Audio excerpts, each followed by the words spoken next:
Inovação, segurança, programação, tecnologia, desenvolvimento. Começa aqui. Let's begin. DevSecOps. DevSecOps. O seu podcast de segurança em tecnologia.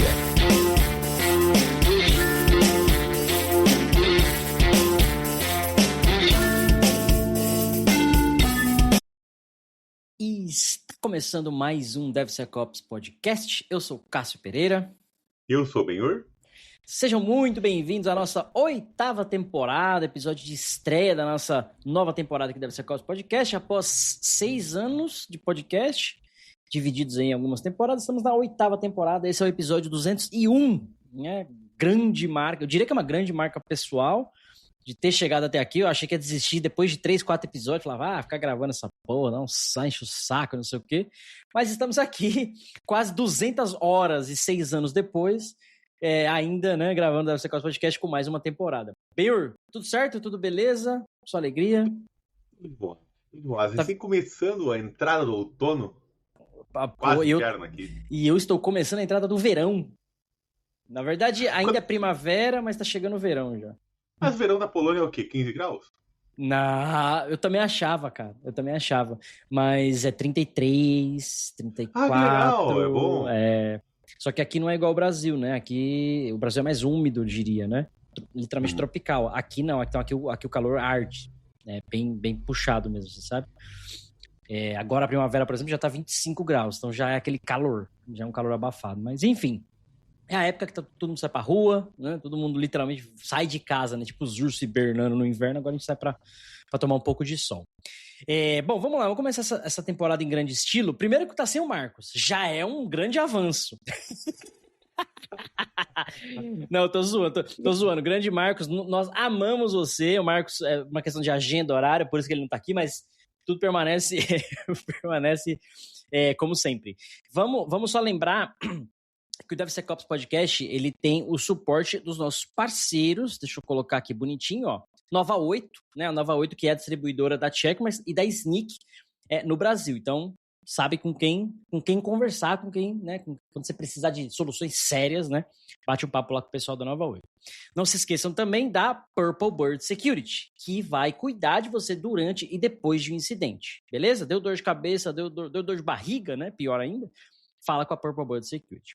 E também não esqueçam da Conviso. A Conviso é especializada em segurança de aplicações. Ela ajuda empresas que lidam com dados sensíveis, como fintechs, bancos, health tech e plataformas digitais a fortalecerem toda a gestão de segurança do software, desde o desenvolvimento até a produção. Não se esqueçam também da Gold Security. A Gold Security tem serviços especializados em segurança de aplicações e parceiro de longa data aqui com a gente também, a Digital Oak. A Digital Oak tem um portfólio completo de soluções de AppSec para você, tá? Então, tá precisando de soluções, conversa com a Digital Oak, beleza? E, obviamente, não dá para, né, não lembrá-los que após a AppSec já está com as matrículas abertas. Esqueci o que eu ia falar, mas está com as matrículas abertas, então acessa lá após-appsec.com.br e não deixe de conferir a grade, os professores. Só tem professor top, né? Cássio, Benhur, né? Só para você entender o nível da parada. Então, humildade de lado, né? Dá uma olhada lá como é que tá a após-appsec. Até então, é a primeira e única do Brasil que vai te especializar, vai te dar uma boa bagagem ali de fato com relação à AppSec, como você deve agir na área de AppSec, né, para ser um bom profissional, enfim, além das habilidades técnicas ali que você precisa, mas também com outras skills que a gente julga necessário também para esse profissional. Bom, vamos lá, Benhur, vamos pular de cabeça já. O episódio de hoje a gente vai falar sobre SpecOps, SpecSec, Spec-Driven, sei lá, é um monte de nome, é um monte de sigla. Eu não entendo de tudo, eu conheço um ou outro, mas eu queria já perguntando, Benhur, você está fazendo SpecSec? Você faz algum tipo de especificação? Você demanda? Como é que é? Você define algum padrão para a galera fazer aí no trabalho? Explica um pouquinho para a gente aí. Eu tenho uma sincera dúvida dentro da indústria com relação a isso. A questão é o SpecSec e todos os documentos ou guias que a gente cria versus a política de segurança versus tudo. Como que isso se conversa? Né? Eu diria que esse é o molho que falta para juntar tudo isso nessa área ainda, eu acho. Porque hoje, quando você fala... Hoje não dá pra...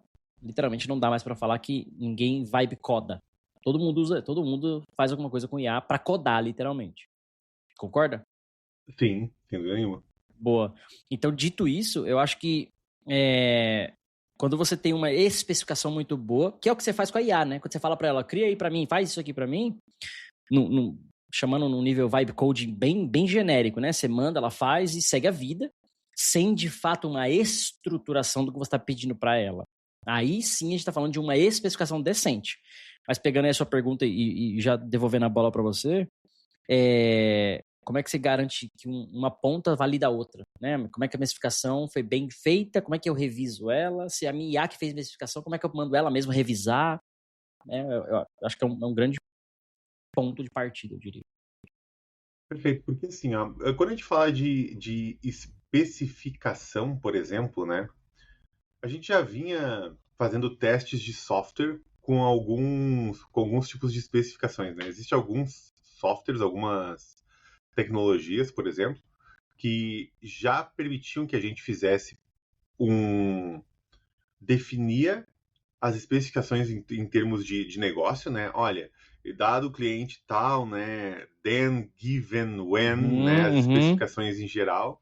E a partir disso eles convertiam esse tal especificação em execução de testes mesmo, né? A área de QA já usava bastante isso.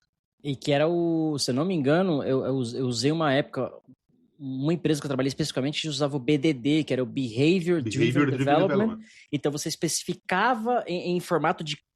Não era formato de código, era uma linguagem meio bem estruturada ali, que era isso aí, né? Dado que eu sou um usuário autenticado e consigo acesso, então quero fazer... Tem meio que uma lógicazinha ali para você escrever esse texto, que literalmente ia ser gerado um código em cima disso. Então, isso não é novo, não a gente tá falando de nada novo aqui, né?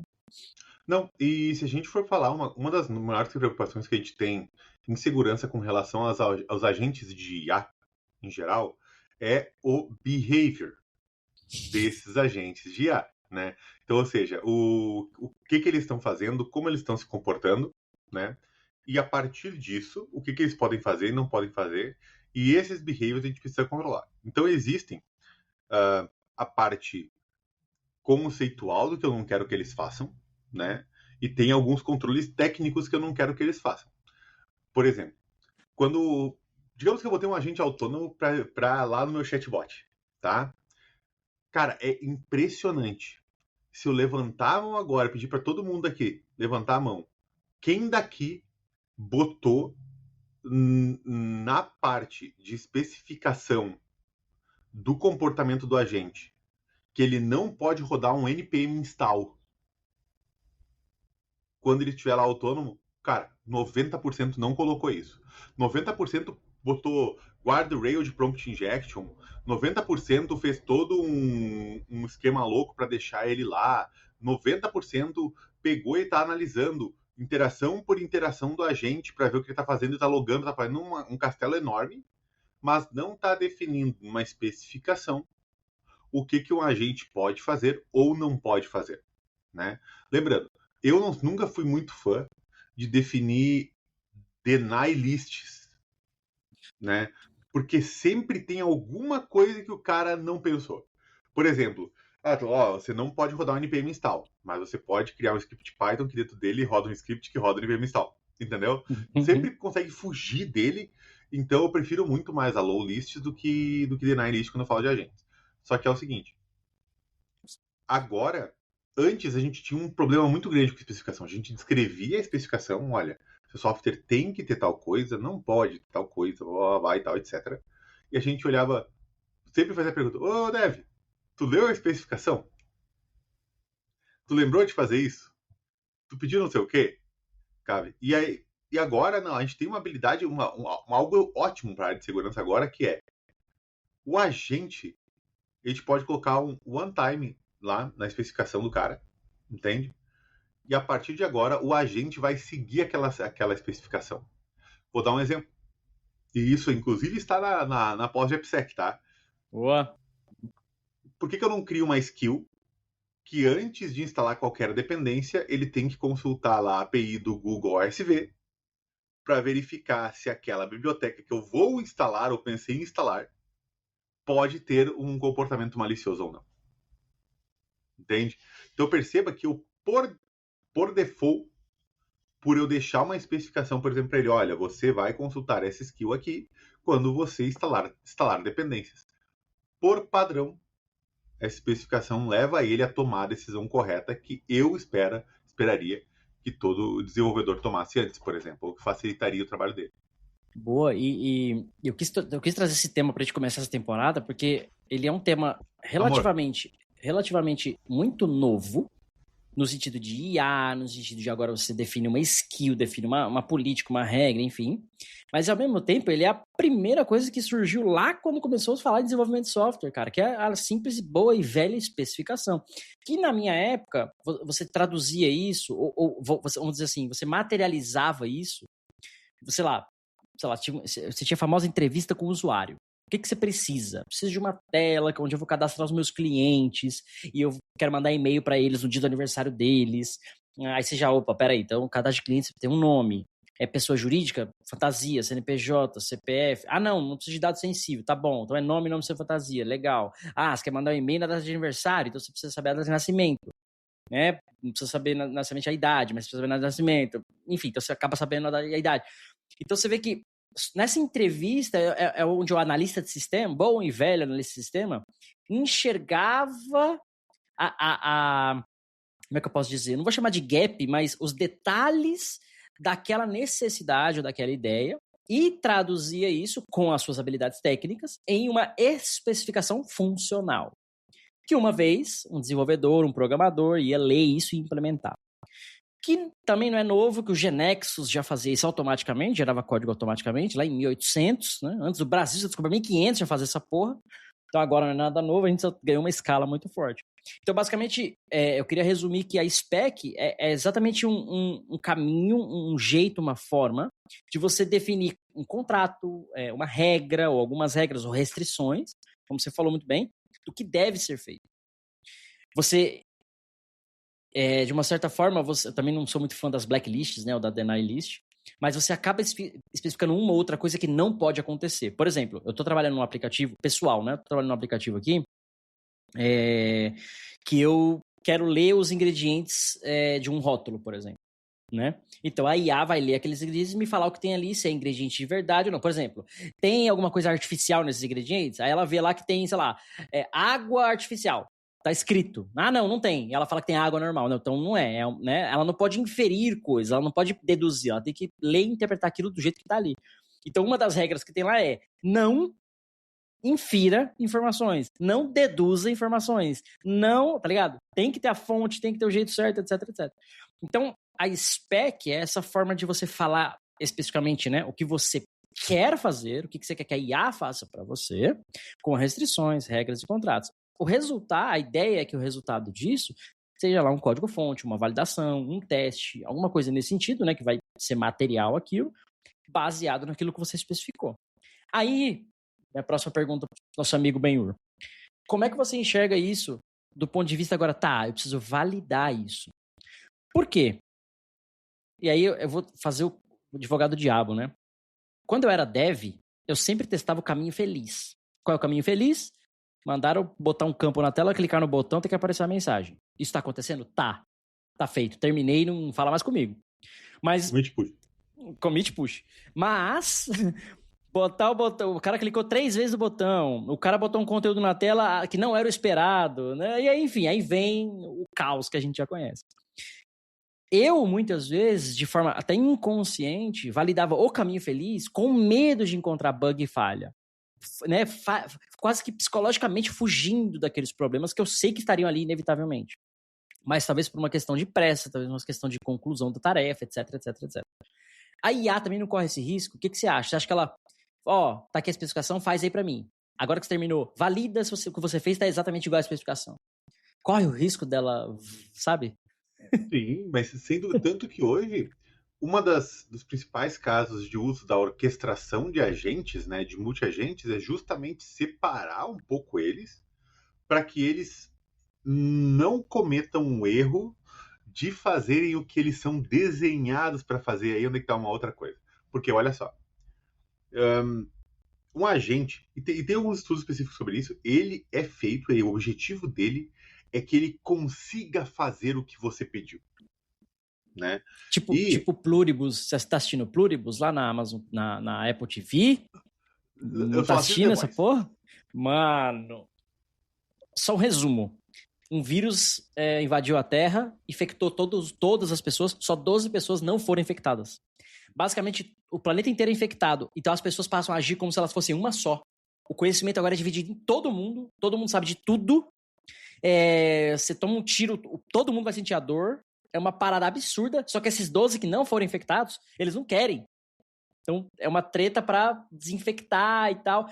Assista, porque as pessoas que estão infectadas, obviamente, eles se comportam exatamente assim. Eles não mentem, eles não conseguem fazer ironia, eles sempre querem te agradar. Então, como é que fala? A atriz principal lá, né? Ela odeia a galera, mas a galera sempre quer agradar ela. Ela tá no meio do deserto, ela fala, eu quero um Gatorade gelado. E vem um helicóptero com Gatorade gelado só pra ela, porque ela quer o bagulho, tá ligado? E, obviamente, a galera infectada tem todo o acesso a tudo do mundo, trabalha todo mundo em conjunto e tal.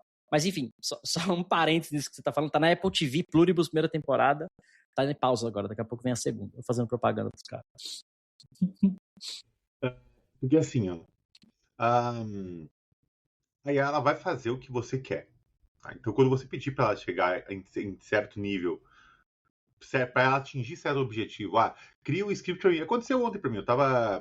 Tem scripts Rego, né? Com Open Policy Agent, que é uma coisa que eu adoro criar para filtrar as coisas, porque tu cria um scriptzinho, roda tudo, muito dos scanners já também aceita que tu posse um script Rego para ele fazer avaliação de política. E qual que é o detalhe? Quando você pede, eu preciso do script Rego para fazer isso aqui, ele vai te gerar o script, mesmo que ele não funcione.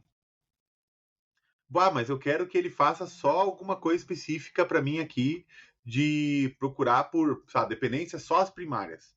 Ele vai te entregar uma opção que não existe às vezes, mas é que ele vai tentar fazer as coisas para atingir o objetivo que ele fez. E ele, inclusive, tem alguns estudos que já mostram que os agentes já tendem a fazer bypass em controles de segurança, porque contextualmente eles entendem que controles de segurança dificultam a chegada no objetivo final. Né? Que é o que a gente entende como seres humanos quando a gente fala de segurança, infelizmente. Ou seja, a IA é um dev super poderoso, né? Uma criança com superpoderes, eu diria. Literalmente. Né? Então, assim, com isso, perceba que no momento que eu falo assim, desenvolva essa feature para mim aqui, eu vou ter série de coisas. Na cabeça desse agente que está desenvolvendo essa feature, ele vai chegar até lá, queira ou não, ele vai fazer tudo. Ele pode fazer meio tudo errado, mas ele vai tentar chegar lá e te dizer que fez e pronto.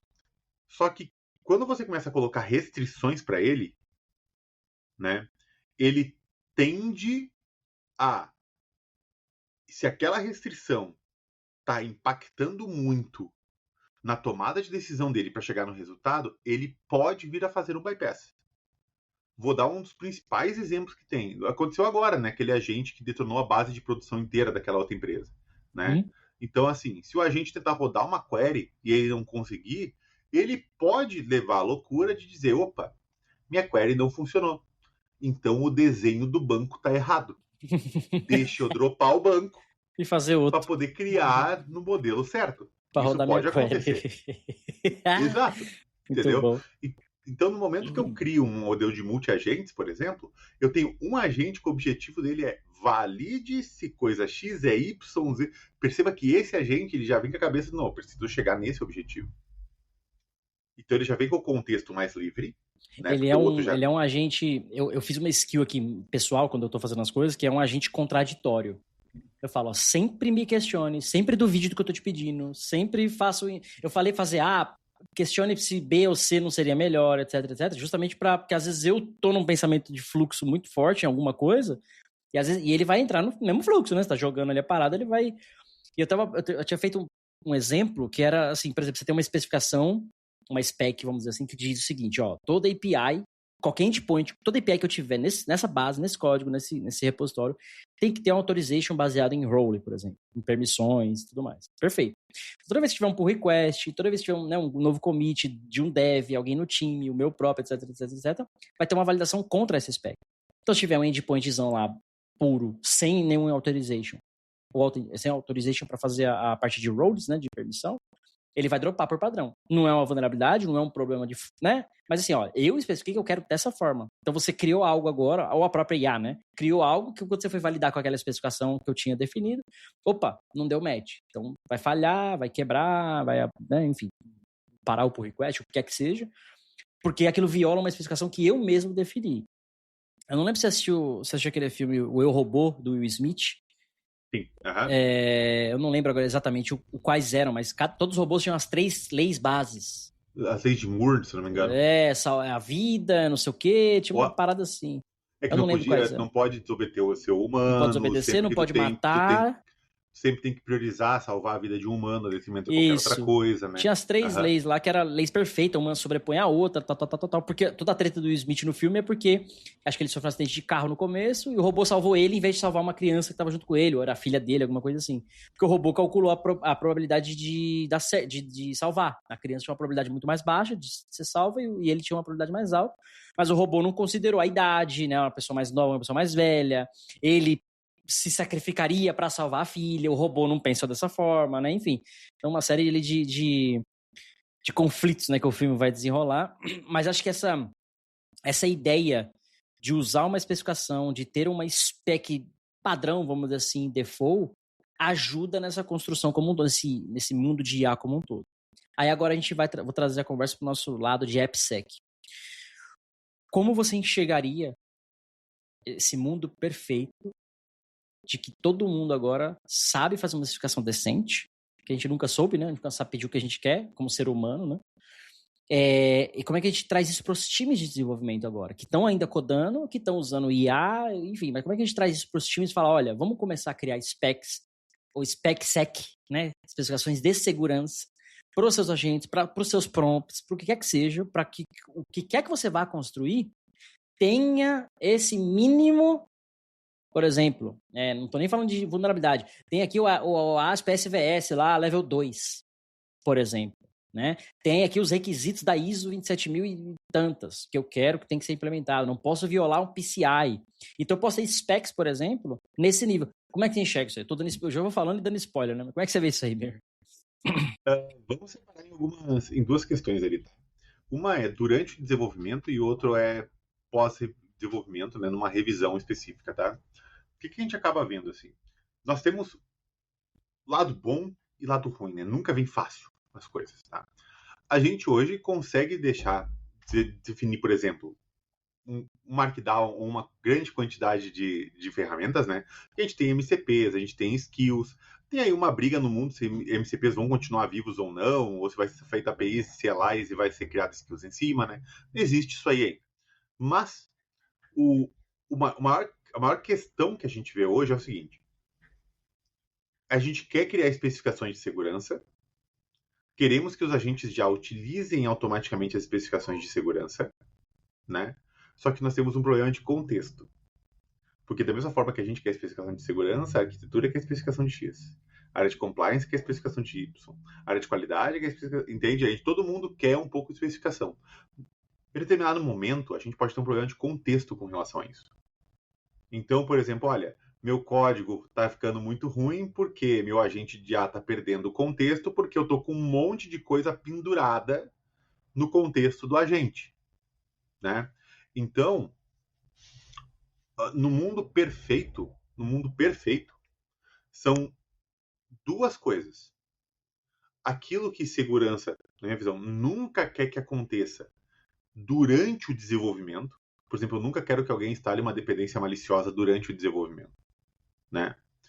E tem aquelas coisas que eu preciso saber se eu consigo deixar para revisar depois do desenvolvimento. Se eu posso fazer um spin do agente autônomo para fazer alguma coisa, né? Então, eu preciso separar essas 2 coisas. Aquilo que é crítico e que não pode acontecer durante o desenvolvimento e aquilo que eu consigo validar depois. E ambas as coisas vão envolver ferramentas e IA. Porque se deixar puramente para IA, é bom que você tenha uma carteira bem recheada para poder gastar em tokens, porque vai acabar deixando tudo como input para IA. Isso aí. Vou dar um exemplo, né? tem especificações específicas, pegando o próprio SVS, né? Especificações específicas. Especificações bem específicas. Que, por exemplo, dificilmente tu vai pedir para um agente definir toda a integração de um vault de segredos, por exemplo, enquanto estou desenvolvendo. Então, se eu colocar isso no meio da especificação dele, ele pode vir olhar, olha, vi que você não tem um vault, deixa eu subir um vault, deixa eu criar um Docker, deixa eu subir... Tu entende? Perceba? Ele começa a ir demais nisso. Então, eu preciso reduzir. Olha, sempre que for usar um segredo, definir um segredo em código, né? Você vai usar o segredo de um vault dessa forma, né? Muitas vezes já existe esse arquivo ali dentro que define a parte do segredo dos vaults. E aí, então, por isso que existe essa pequena separação do que eu quero realmente durante o desenvolvimento fazer e o que eu posso definir para um agente externo fazer depois, né? Mas hoje, o que tem funcionado bem? Eu sempre quero que o cara rode o SCAN X quando ele estiver desenvolvendo, pegue as vulnerabilidades, defina que é um falso positivo ou não, faça a triagem específica e corrija. Isso funciona bem. Antes de você fazer a operação tal, verifique lá se a biblioteca X tem tal coisa. Antes de criar, de comitar o arquivo de AC, porque daí tu pode colocar os triggers, né? Quando terminar de gerar, tu vai rodar um TF-scan lá, para ver se os arquivos de AC tem tal coisa. Então, isso acaba funcionando melhor, né? Pelo menos é o que eu tenho visto que acaba tendo um funcionamento mais interessante. O que eu espero que a gente consiga chegar em um determinado momento? Que eu consiga definir algumas regras de tudo que eu quero de segurança naquele software, né? Só que não só isso, que eu consiga fazer com que o agente leia o código e a partir do código se baseie numa base de dados enorme de especificações e a partir dali ele faça o cruzamento e ele mesmo define quais são as especificações de segurança para aquela aplicação. Por causa de distintas aplicações diferentes, arquiteturas diferentes, etc., né? E que ele consiga alimentar as ferramentas que a gente usa. Vou dar um exemplo, tá?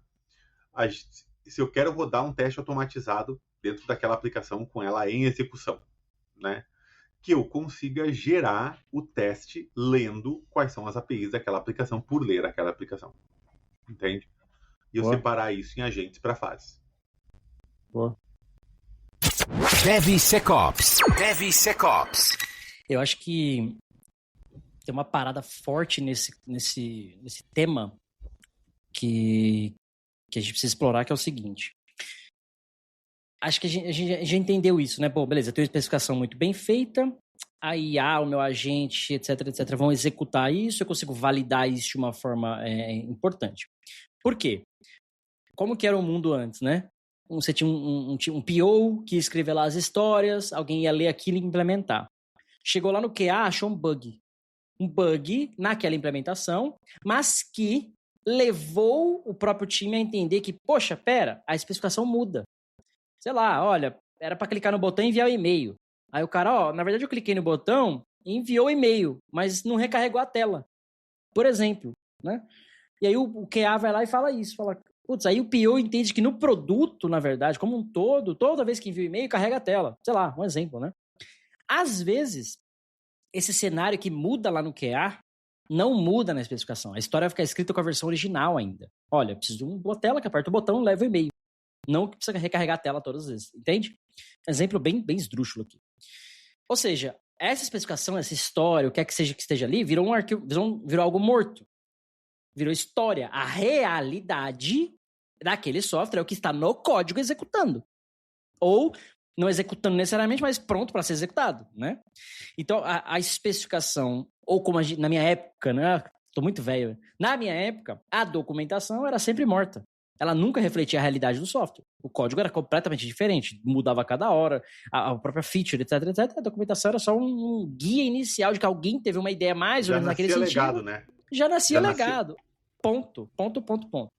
Então, com esse mundo agora de spec, vibe code, o que é que seja, mas vamos lá, trazendo para o nosso cenário de spec ops, eu acho que é quase que um choque de realidades. Por quê? A sua spec agora, ela não é mais só um ticket no Gira. Ela é um MD file. Ela é um YAML. Logo, a gente pode afirmar que ela é código. Se ela é código, ela tem versionamento, ela tem história, ela conta uma história.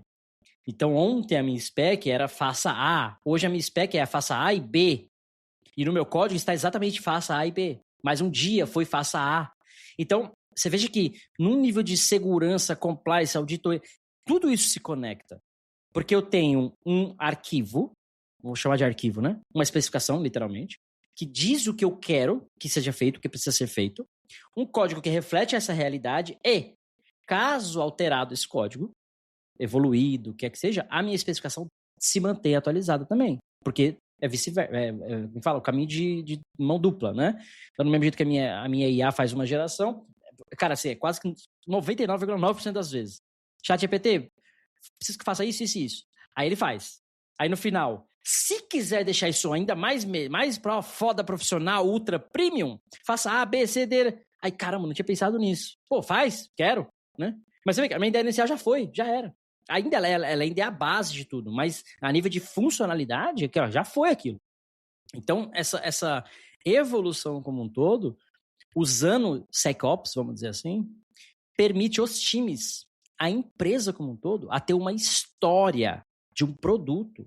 Cara, começou com startup de, sei lá, era fazer a porra de um controle financeiro. Você põe lá, gastei ou recebi o valor e salva. É isso. O bagulho virou uma plataforma de investimento. Olha, com base no seu histórico, eu vejo que você ganha mais do que gasta. Ótimo, tá sobrando dinheiro. Então vamos investir aqui, ó, pelo seu perfil, vamos investir aqui no A, B e C. Saca? Era só um controle financeiro, virou uma plataforma de investimento, né? Também de controle financeiro, mas cresceu muito isso. Então aquela ideia inicial, ela é a base, ela acaba sendo o pilar disso, mas isso muda. E aí, meu ponto aqui é, com o SpecOps, ajuda-se a empresa a ter todo esse histórico. Não um monte de ticket não gira, ou um documentão que é morto, nasce legado, como você falou muito bem, nasce legado, porque a realidade, né, que está no código-fonte é outra. O código já executa outra coisa, já faz outra coisa e não acontece, né, dessa forma. Dito isso, o que você acha, Benhur, trazendo isso um pouco para o nosso mundo de AppSec, né? Que dá para ter essa facilidade, vamos dizer assim. AppSec para de ser um gate. A gente deixa de ser aquele gate, aquele blocker, né? Aquele checklist. O nosso checklist, que é um dia lá na frente, quando for ser testado, passa a ser agora o mesmo checklist, mas agora ele é parte da especificação. Olha, toda entrada tem que ser validada. Tá lá, cara, o ASP Proactive Controls, o ASP SVS, tá lá. Input, validate all inputs. Bota isso na IA, validate all inputs. Ela já entende que não é só input do usuário, é all. Vai ler um arquivo em algum lugar, né? Vai receber uma API de algum lugar. Então, veja, é um checklist, é um item que pode estar em todas as minhas especificações, que vai garantir, em teoria, né? Precisa ser validado, etc, que todos os inputs do meu código são validados. Eu já resolvi todos os injections possivelmente. Vamos dizer assim, resolvi boa parte deles, né? Olha, nenhum dado sensível pode sair sem uma máscara. Dados sensíveis são CPF, nome, e-mail, blá, blá, blá, blá, blá. Então, coisinhas, né, que ajudam a contar uma história de um produto e a definir a estrutura, literalmente, daquele produto. No sentido de, o cara faz 500 telas, aí 3 tem validação, o resto não tem. Porque não foi seguida uma especificação. Ou uma história estava especificada direito, a outra não estava, né? Então, você enxerga dessa forma também, como eu falei, né? Que agora, usando o SpecOps, o mundo de Application Security passa a não ser mais um checklist, validador, controlador, gate, o que quer que seja, mas literalmente a ser incorporado no produto desde o começo. Que é o que você falou, offline a gente estava falando, né? A era do threat modeling embutido, né? Dá para chamar até assim, né? Como é que você vê isso aí? Não sei se tá muito barulho aí, porque eu tô em obra aqui em casa e agora que eu descobri que o microfone tá definido para ficar na webcam. Eu tô te ouvindo, agora... tá mais baixo que o normal, mas dá pra te ouvir, segue a vida aí. Perfeito. Assim, vamos pensar numa coisa, qual que é o objetivo hoje da IA? Eu acho difícil se consolidar tão cedo, mas a gente sempre tem esperança, né? Vou te fazer uma pergunta. Já programou em .NET, né? Já foi .NET, né? Uhum. Tu já olhou o conteúdo de dentro de uma DLL para ver se ele estava funcionando exatamente que nem o teu código? Já olhei, não pra isso, mas já olhei. Não, perfeito. Mas a gente não faz essa merda. Não faz a isso. Gente programa, compilou é gol. Exato! Por quê? Porque a gente confia no compilador, beleza? Pilou é gol. Né? O que a IA quer fazer? Ela quer fazer o mesmo com o código. Ela quer que a spec seja a linguagem de programação e o código seja o dist.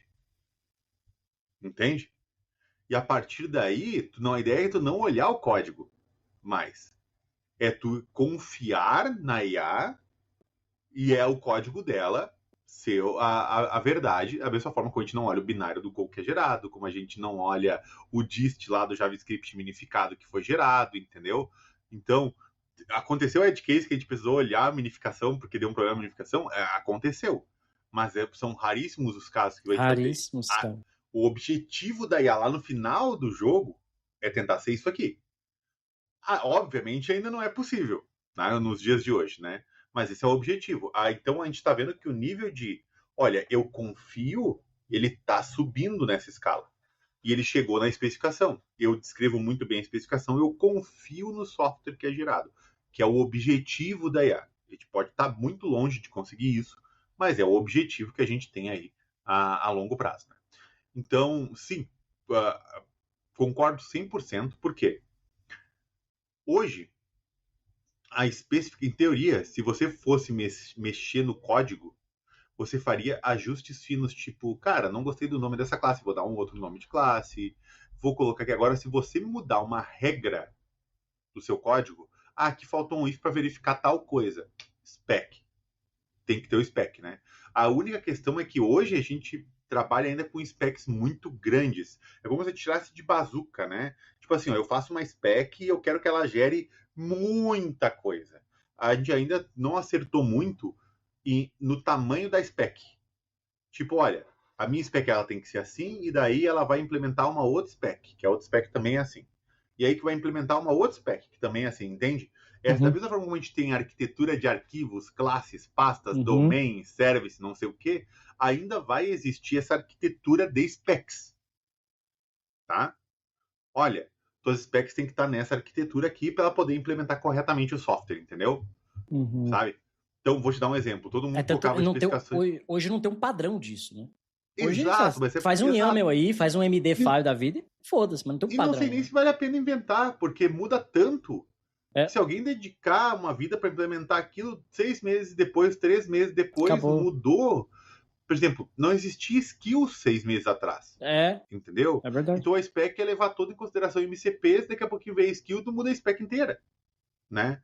Então, a spec das specs, né? Então, ainda tem esse desafio, tá? Só que o que acontece? Cara, a gente... Primeiro, por que a gente tem muita aquela questão que você comentou do gate e tal, etc, né? Ou não tá embutido ali dentro? Porque a gente sempre trabalhava no depois, né? E sempre tinha que ganhar escala e sempre pedir para os devs corrigir, né? Então, agora a gente tem agentes corrigindo. E eles são muito mais suscetíveis a olhar algo e corrigir do que muitas vezes um desenvolvedor, né? Boa. Que ele vai ter que priorizar e tal, etc, e vamos ver, e não sei o que. Agora não, a gente pode ter um agente, que esse agente vai lá, lê tudo que precisava, por exemplo, lá do requirements.txt do cara, olha o código do cara, pega uma vulnerabilidade, ou pega uma dependência, ou pega algum específico, e ele vai lá e implementa isso. Entende? Naquele software. Só que como a gente tem specs agora, a gente consegue olhar se a especificação está correta baseado nos controles de segurança que a gente quer. Vou dar um exemplo, que você comentou, né? Poxa, todos os dados pessoais sensíveis têm que ser mascarados, né? Ou tem que ser salvos dentro de um vault, esse é o endereço do vault. Perceba que tudo isso a gente faz manualmente em modelagem de ameaças. Olha, cara, tu vai salvar dado pessoal aqui? Olha, lembrando que a gente tem o users PII vault lá, tem que salvar lá e tal, etc. Só que a gente não escala, a gente não ganha escala com isso. O Threat Model sempre teve um desafio de escala. O Threat Model tem 2 desafios: escalabilidade e ter as documentações para aquilo. Senão a gente precisa de reuniões, né, para fazer aquilo lá. Porque exatamente como a gente falou no começo, documentações nascem legadas. Aí tu pega uma documentação do negócio, cara, não, mas aqui já a gente não atualizou ainda. Porra, isso vai acontecer para sempre, né? Então, no momento que eu olho a especificação e aí eu defino a modelagem de ameaças daquela especificação, olha, tem uma funcionalidade crítica sem log, tipo uma transferência financeira, uma alteração de cadastro, coisa assim, sem um log de auditoria, né? Precisa ter log de auditoria. E aí, claro, você tem que entregar para a especificação como que é feito o log de auditoria. Aí onde é que entra a arquitetura de especificação. Porque eu não vou deixar na especificação do cara lá do produto uma cópia de como implementar o log de auditoria. Eu tenho Até que porque apontar... os logs vão ser implementados em várias outras specs. Ele acaba sendo, como você falou, é um pedaço da spec Exato. final, né? Então eu preciso apontar isso para uma outra spec. Né? Eu preciso apontar isso. Olha, a especificação de como utilizar o Vault está nesse Markdown aqui. Seria, que a gente poderia chamar de specs genéricas, né? Olha, log é aqui, a de auditoria é geral para o sistema como um todo. Diferente, por exemplo, de abuse cases. A gente falou muito bem de threat modeling embutido. Cara, a modelagem de ameaça, o framework é o mesmo, mas a modelagem de ameaça para uma tela de login, usando Stride, é completamente diferente de aplicar o Stride numa tela de relatório, sabe? Assim, uma tela que só tem permissão de leitura, por exemplo. Então, ainda que o framework seja o mesmo, a aplicação seja o mesmo, muda completamente abuse cases e coisas do tipo, né? Mas essa história de ter especificações genéricas, ou mini especificações genéricas, mini, né? Porque a gente falou, não tem um tamanho, não tem um padrão, né? Então, é que eu imagino, olha, o log você salva aqui, log de auditoria, eu preciso dessa informação, acabou, né? É um negócio muito simples. Diferente de, olha, eu preciso de uma tela que faça assim, que faça assado, pegue esses dados. É um negócio mais complexo, eu diria. Cara, esse tema é muito foda, assim, porque é um negócio tão velho. Cara, especificação de software, né? É um negócio assim, desenvolvimento de software começou com essa porra. A gente sempre usou a expressão foi feito no papel de pão. Não tem especificação, né? Porque, cara, fala assim, tem que o usuário, troquei ideia ali, mandou e-mail, tá aqui. Não tinha um documento de especificação. O que na minha época, eu ia falar aquela hora e acabei esquecendo, na minha época, traduzia-se um requisito funcional, uma especificação funcional, em basicamente 2 elementos. 3, vai. O primeiro era um documento Word, descrito o que era a funcionalidade. Nem você falou muito bem, o BDD lá, né? Eu, enquanto usuário logado, quero então fazer tal coisa lá. Mas basicamente você descrevia, olha, o usuário logado deve acessar o sistema, informar o usuário e senha, apertar o botão login, vai ser informado uma nova tela onde ele acessa. Então, era a história do negócio. Então esse era um elemento. O segundo elemento era o diagrama de use case. Quem nunca fez os bonequinhos de pauzinho, liga a setinha na bolinha, a bolinha é a funcionalidade, tinha que estar escrito com verbo, porque toda funcionalidade é uma ação. Cara, engenharia de software. Então esse era o outro elemento. E você tinha um terceiro elemento, que eu particularmente gostava muito, mas infelizmente 90% do planeta nunca usou, que era o ML. Ninguém gostava de UML, cara, dava um trabalho do caralho fazer, mas assim, você lia um diagrama de UML, qualquer diagrama que fosse, diagrama de classe, diagrama de sequência, cara, bati o olho, eu sei o que esse software faz, eu sei qual é o objetivo dele, eu sei pra que ele serve, ponto. Era uma foto do código, literalmente, do que vai ser o código, né? O UML vinha antes do código, né? Ao Mermaid, né? Mermaid, e eu tinha uma licença estudante do Enterprise Architect, o famoso EA. Caralho, que saudade, velho. Que, inclusive, uma vez que você tiver a versão Enterprise, fez muito bem o ML, você apertava um botão, ele gerava o código pra você. Java, .NET e tudo mais. Não tinha IA. Só tinha uma especificação muito bem feita, que é determinístico, gerava o código pra você. Bom, bons tempos. Mas eu queria falar disso, exatamente isso, porque você tinha ali a tradução de um requisito em 3 elementos, né? Documento, um diagrama, etc. Beleza, perfeito. Você pode desencadear em outros elementos também. Mas esses 3 eram os mínimos, né? Um documento, um use case e um ML. E hoje, você, de uma forma estruturada, que ainda não se tem um padrão, né? Você comentou muito bem, não tem um padrão de fazer uma spec. Você cria um MD-File escrevendo, que no fim das contas é um prompt, né? Então você vai falar para IA, fala, cara, olha, você vai fazer isso, não pode fazer isso, né? Ou não pode permitir tal coisa, etc. E você falou muito bem. Eu, por exemplo, sempre que eu vou fazer alguma coisinha, algum produto, alguma coisinha que eu tô fazendo, eu sempre falo assim, ó, não utilize nada fora do ecossistema .NET, por exemplo. Eu não quero Next.js, React, não. Eu quero, .NET, Razor, ASP.NET, acabou. Não inventa, porque eu não preciso ficar baixando 300 bibliotecas, não preciso de nada disso. A menos que algo muito específico que você vai fazer não tenha no ecossistema que eu quero, aí você me fala qual biblioteca você vai usar. Que aí eu posso tomar a decisão, quero usar tal biblioteca, qual versão, que aí eu decidi fazer o trabalho manual, de ver se aquela biblioteca eu quero usar, se não vai ter uma vulnerabilidade, blá, blá, blá, blá, blá. Mas em geral, cara, use o ecossistema limpo, Não fica instalando biblioteca. Não fica... Então, tá lá na minha spec, né, de não faça tal coisa. Ou a forma positiva, né? Utilize somente o framework tal. Talvez é a melhor forma de fazer, né? As negativas são mais fáceis de bypassar, né? Enfim. Mas é isso, meu jovem Mirror. Antes de 45 minutos do nosso primeiro episódio da 8ª temporada, não se esqueçam que... Segurança, tecnologia, DevSecOps. Aquele quadro famoso que todo mundo gosta. Dev May Cry. Não morreu. O nosso quadro favorito tá aqui. Posso começar? Posso fazer o Dev chorar? Posso começar a fazer o Dev chorar? O Dev agora, ele precisa fazer a especificação numa planilha Excel. Então, cada item da especificação é um item ali numa célula, né? Olha, então pode fazer tal coisa, pode fazer tal coisa, dividido em colunas, tal. Que no fim ele tem que gerar um PDF para versionar esse PDF num Vault da vida, num lugar que ele guarda os segredos lá. O PDF tem que ser versionado, a planilha não. Mas é só isso. Então, ele tem que fazer as especificações do software numa planilha Excel. E isso tem que virar um PDF. Não sei porque eu inventei o PDF, é só para dificultar. Não existe AI, é tudo manual. E para ele não ter risco de usar IA para isso, ele tem que tirar uma cópia manuscrita. Ele tem que imprimir o requisito funcional dele. Boa. Isso aí, ele tem que gerar uma prova aqui, ó, na mão. Boa. Na mão. Caralho, acho que foi o pior de todos agora. Imprimiu, nada a ver, né? Tem nada a ver, né? O software só é entregue com um documento assinado e escrito a punho. Boa. E reconhecido em cartório, reconhecido firme em cartório.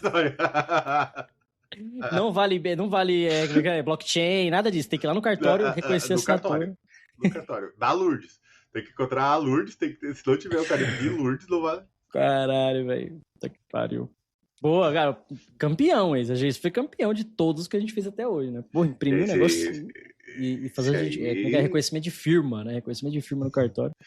Você não gostava do desenvolvimento antes, né? Então vamos lá, 1960, vamos embora. Puta que pariu, cara. É porque antes era os batch, né? Furar cartão, tá? Era literalmente quase isso, né?